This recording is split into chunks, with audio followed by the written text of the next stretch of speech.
सभी मित्रों को जय जय सिया राम।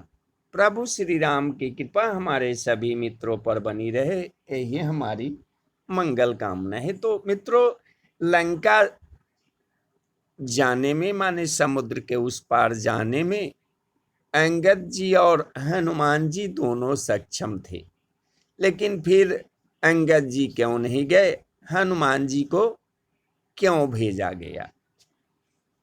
किष्किंधा कांड में गोस्वामी तुलसीदास जी कहते हैं कि अंगद कहऊ जाऊ मैं पारा, अंगद कहई जाऊ मैं पारा, अजीय संशय कछु फिरति बारा।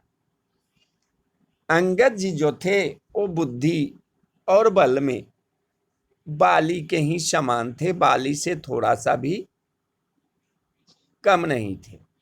बाली कितना बलशाली था ये तो आप जानते ही हैं कि 6 महीने तक रावण को अपने कांख में जांत कर रखा।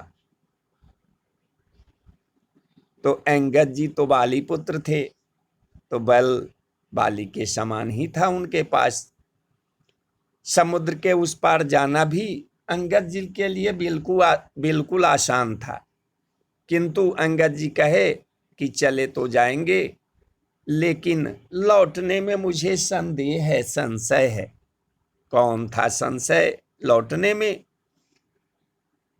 तो आइए उस कथा को सुनाते हैं कि संशय क्या था। बाली के पुत्र अंगद और रावण का पुत्र अक्षय कुमार दोनों एक ही गुरुकुल में, एक ही गुरु के यहाँ शिक्षा प्राप्त कर रहे थे। अंगद जी बहुत ही बलशाली थे और थोड़े से क्या कहें उसको, शैतान भी थे आज के भाषा में। वो प्रायः अक्षय कुमार को थप्पड़ मार देते थे, इससे बार बार अक्षय कुमार मूर्छित हो जाता था। अक्षय कुमार बार बार रोता हुआ गुरुजी के पास जाता और कहता है कि गुरुजी हमको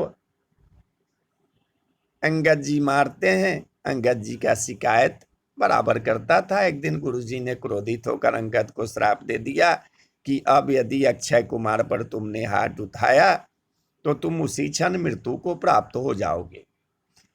अंगद जी को यही संशय था कि कहीं लंका में उनका सामना अक्षय कुमार से हो गया तो श्राप के कारण गड़बड़ हो सकती है, इसलिए उन्होंने पहले हनुमान जी से जाने को कहा।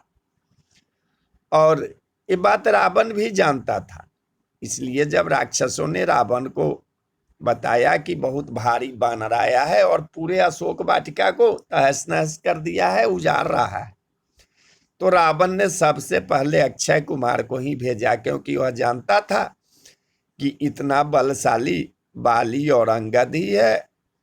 100 योजन का समुद्र लांघ कर लंका में प्रवेश करने वाला। बाली का तो वध श्री राम के हाथ हो चुका है, तो हो न हो अंगद ही होगा, और अगर वह हुआ तो अक्षय कुमार उसका बड़ी सरलता से वध कर देगा।